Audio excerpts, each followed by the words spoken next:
All right, kia ora everybody. We're here today in Apuni to, I guess, acknowledge a significant milestone in the state housing or public housing program. 12,000, a net addition of 12,000 additional public houses in the time that we've been in government. That's not including these ones that we're visiting today, to acknowledge the fact that the momentum is continuing. We know that we've still got a lot of work to do to make sure that we're tackling the need for public housing. So there's a significant program. The 12,000 that we're talking about, that's a net addition. So in some cases, many more have been built because they've been replacing other houses that needed to be upgraded. So in this particular site, there were some previous state houses on here. They've been removed and replaced by new modern homes, significantly more new modern homes than were here previously. It's one of the ways that kind of get on top of the shortage that we've had over a long period of time. By contrast, in the 9 years before we became the government, there were the net numbers were about a 1,500 reduction in the number of public houses that we had. So we're making good progress, but we've got more work to do. Will the Labour Party have a significant housing policy in the upcoming election? I'm not announcing any new policies today, but what I am acknowledging is that if you look across the last couple of budgets and projects like this, there's still a lot, there's thousands more houses under construction and in the pipeline. Our commitment as a government and a commitment as the Labour Party is to continue that momentum. But you could tell us if you had an election plan. I don't need the details. Is housing going to be a focus? There'll certainly be a housing manifesto. Are you confident that Michael would recuse himself from every decision that he needed to? No, I'm not, and I think that was clear yesterday. There were some decisions, for example, around the banking inquiry where he should have at least declared an interest so that it could have been assessed whether or not he needed to recuse himself, and he didn't do that. Are you confident that he recused himself from everything he should have over the airport checks? Again, not necessarily, and that is one of the reasons that we require ministers to declare any interests. The ultimate responsibility for minister rests with the individual minister. So they declare any interests that they have. It's then up to the minister to manage that. So obviously we don't have someone checking over their shoulder in every decision that they make. The reason that we have a declaration system is because as much as anything else, it brings any potential conflicts to the minister's own attention so that they know they're there and they can manage them. Did he have any other excuses for why he didn't sort this out? I haven't spoken to him since my press conference yesterday. He's headed home. I think I'm, giving him the courtesy of giving him a little bit of space. Obviously, yesterday would have been a very difficult day for him, and I think he does deserve the opportunity to have a little bit of space. When you said Stuart Nash, you suggested that he go away and reconsider his political future. Did you make the same suggestion to Michael Wood? I certainly suggested to Michael that he needs to think about how he can, if he wants to continue in politics, he needs to think about how he can move to tidy up that part of his life which clearly doesn't seem to have been a priority for him, because it should have been. Should he just leave politics at the election? Look, as I've indicated, human beings make mistakes, but clearly if Michael wants to continue in politics, he will need to address what clearly has been a real blind spot for him and something that hasn't been acceptable. Does your public trust him again? Look, ultimately, that's not really a matter for me. That's something that he needs to reflect on himself. On the shares restriction issue that you talked about in Cabinet, or in your stand-up yesterday, this is a Cabinet decision, so it wouldn't need to be going through legislation, correct? So you could just snap your fingers and order it? Generally, changes to the Cabinet manual are made over a period of time, and generally to incorporate new rules into a Cabinet manual, it's generally not a partisan process. So generally the goal of the Cabinet manual is to create rules that endure regardless of who the government is.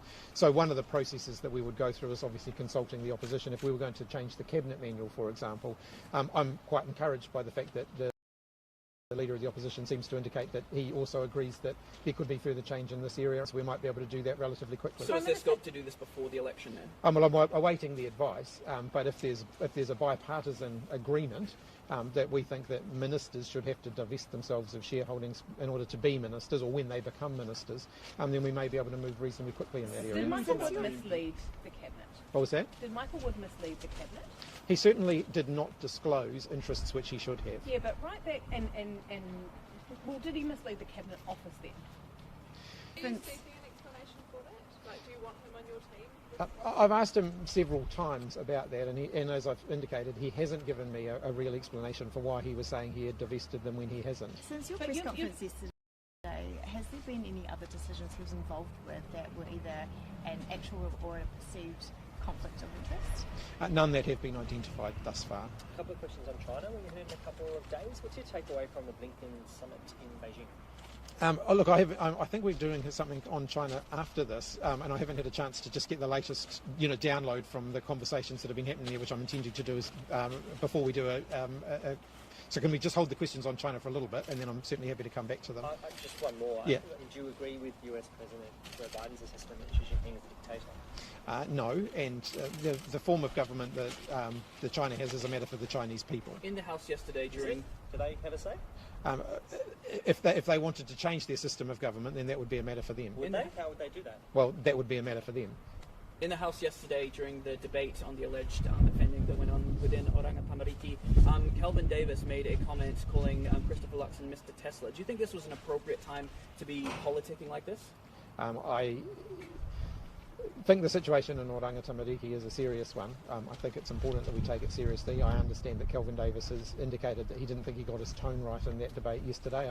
I wasn't there, I didn't see the debate, but certainly I think it is something that the government takes seriously. I know Kelvin as a minister takes it seriously. Well, does he? I mean, he's politicking in the House, using a story about Tesla during this extremely serious debate. Is that good enough for a minister that has responsibilities for Oranga Tamariki? As I've indicated, I mean, Parliament is a place of robust debate, but I think Kelvin probably got the tone a bit wrong on that. How does a Minister of Children talking about serious sexual behaviour with children get his tone wrong on this? As I've indicated, I think he was being subjected to quite a lot of, from what I gather, quite a lot of interjection at the time and was responding to some of that. I think in the process of doing that, he should have taken a more restrained tone. Interjections happen every day, literally every question time, every debate. Shouldn't he compose himself? He should hold himself to a higher standard. Look, the reality is Parliament is a robust environment. Ministers need to make sure they get their tone right. Where they don't, they should acknowledge that. I can't say in every parliamentary debate I've ever participated in that I would have got the tone 100% right. This isn't Do you think there's enough oversight of Oranga Tamariki's security facilities and justice facilities? I have a lot of confidence in Mike Bush, and I think he's the right person to have a good look at that and to make sure that those facilities are operating appropriately. Obviously, I want to be careful about the fact that there could well be police investigations and other investigations that emerge in the next little while.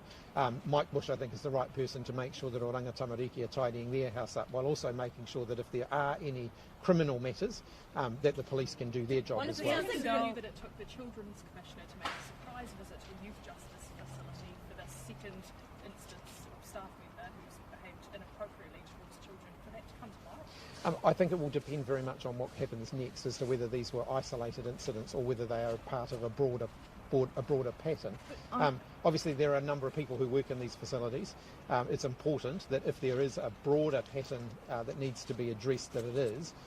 But I think we need to allow Mike Bush to do the work that he's doing to identify whether this is in fact a more systemic problem. Are you confident, though, that the government is doing enough to keep young people safe in Oranga Tamariki? I think the Oranga Tamariki youth justice facilities are dealing with some of the most complex, troubled and difficult kids to work with. I've visited some of them myself. It is a really tough environment. These kids often are badly damaged young people, and they have a lot of complex needs. It's really, really difficult work. I've met some amazing people who work in them who just do a sterling job. And I regret for their sake that clearly the actions of some are undermining them, because it is a really tough job, and we need to value those people who do that work, because without them we couldn't run these facilities. Has the government done enough?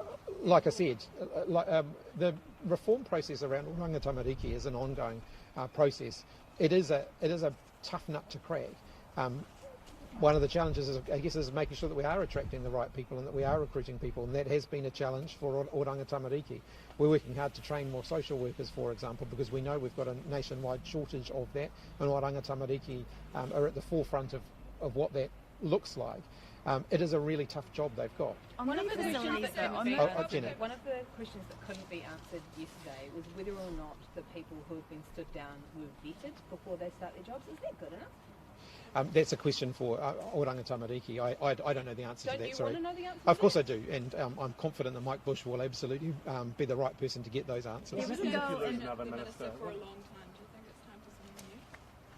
I think Kelvin Davis has done a great job as Minister for Children. I think he's a very passionate advocate for young New Zealanders. I think he recognises that the care and protection system has not delivered the sorts of outcomes that we would expect of it as a country over a long period of time. We're talking about generations worth.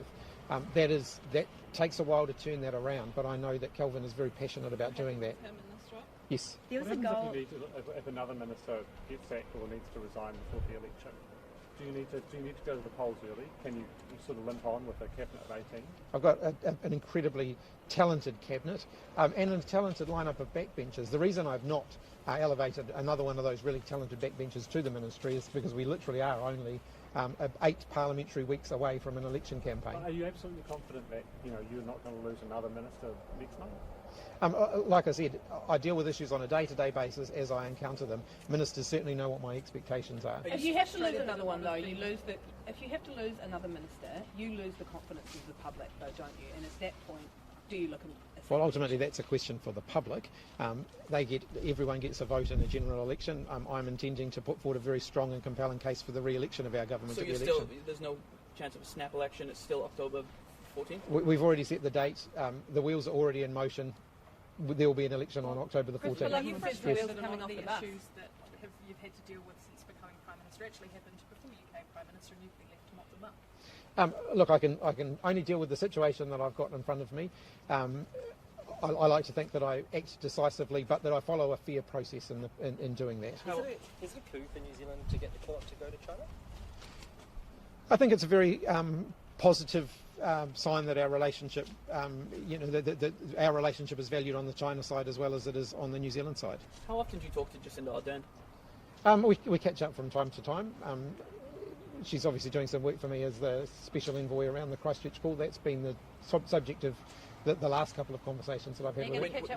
When you catch up, do the topics include subjects such as Michael Wood, such as Stuart Nash, issues that she's left your cabinet with? On occasion.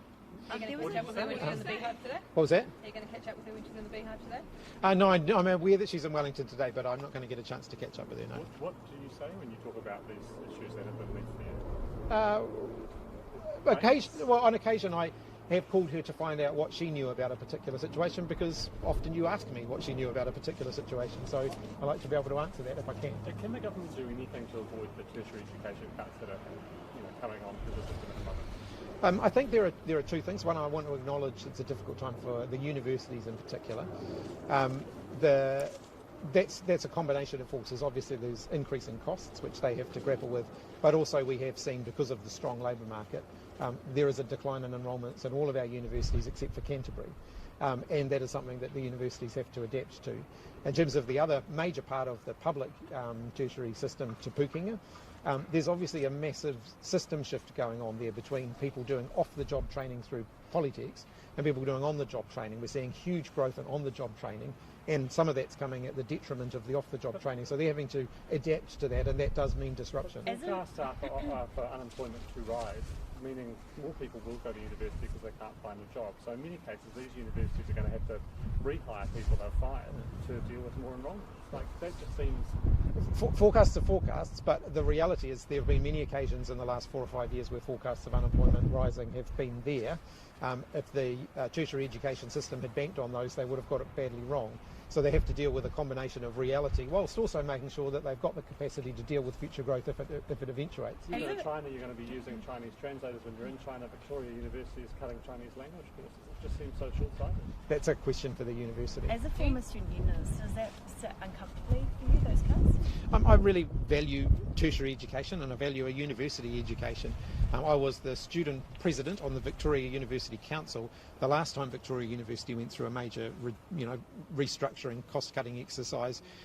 And yes, I was a critical advocate during that process, but I accepted that the process needed to happen. Do you have full confidence in your entire cabinet? Yes. What do you think that former University President Chris Hipkins would say to Prime Minister Chris Hipkins today, looking at the situation? I think he'd say I'm doing a great job. Well, right. All right, thanks everybody. Cheers. Love the look of your face.